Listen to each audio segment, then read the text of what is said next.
ఇక ఇవాళ రోజులలో మెట్రో రైలు ఎంత ప్రాధాన్యం ఉన్నదో, మెట్రో రైలు మీద ఎంతమంది ఫోకస్ పెడతారో, మెట్రో రైలులోనే ప్రయాణం చేయడానికి ఎంతమంది ఇష్టపడతారో ప్రత్యేకంగా చెప్పాల్సిన పని అయితే లేదు. ఎందుకంటే బస్సులలో బండ్లలో సెల్ఫ్గా డ్రైవింగ్లు చేసుకోనికే నడుములు ఇరగంగా నొయ్యంగా తలనొప్పులతోని ట్రాఫిక్లో ఇక్కట్లు పడేటందుకైతే ఎవరు ఇష్టపడతలేరు. అందుకనే సుఖంగానే పోవాలి, జరన్ని పైసలైనా పర్వాలేదని చెప్పి మెట్రోకే పెద్ద పీట ఎత్తున్నారు కదా.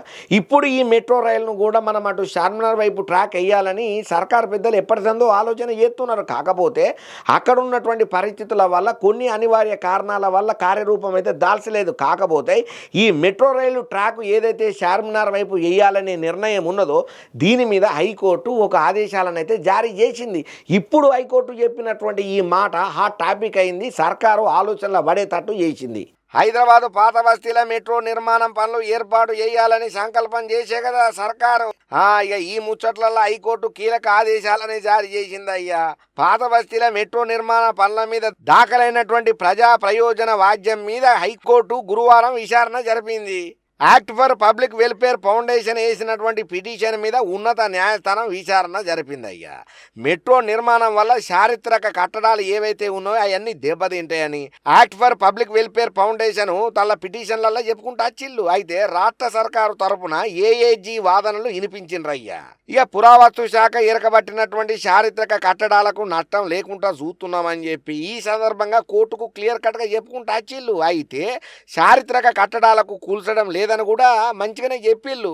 పరిహారం చెల్లించినాకనే స్థలాలు సేకరణ చేసి నిర్మాణాలు చేపడతామని, దీని మీద కౌంటర్ దాఖలు చేయనీకే సమయం కావాలని కూడా ఏఏజీ హైకోర్టును కోరింది. ఇక ఈ క్రమంలో హైకోర్టు ధర్మాసనం రియాక్ట్ అయ్యింది.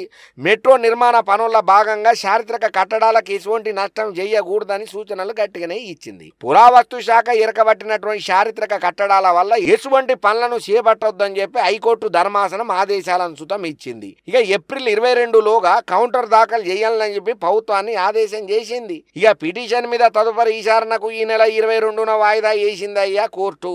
ఇక ఇదిట్టుంటే హైదరాబాద్ మెట్రో రైలు ఛార్జీలు పెంచేందుకు సిద్ధమైనట్లుగా సమాచారం కూడా గుప్పమని వినబడుతున్నది. మెట్రో రైలు నిర్వహణ బాధ్యతలు చూస్తున్న ఎల్ఎన్టీ సంస్థ నష్టాలు సవిచూస్తుండుతోని ఛార్జీలను పెంచాలని నిర్ణయం తీసుకున్నదట. 2017 నవంబర్ నుంచి దశల వారీగా మెట్రోలు సేవలు పబ్లిక్ అందుబాటులోకి వచ్చినాయి. అప్పటి నుంచి గత ఆర్థిక సంవత్సరం ఒడిసే వరకల్లా మెట్రో రైలు నష్టాలు 6,500 కోట్లకు చేరినాయని చెప్పి ఎల్ఎన్టీ సంస్థ చెప్పుకుంటూ వచ్చింది. స్టేషన్స్, మాల్స్ల రిటైల్స్ స్పేస్ లీజ్ ప్రకటనలతోని ఆదాయ మార్గాలను మెరుగుపరుచుకోనికే నిరంతరం ప్రయత్నాలు చేస్తున్న సుతం నష్టాలు తప్పలేవట, భారీ స్థాయిలోనే నష్టాలు వస్తున్నాయట.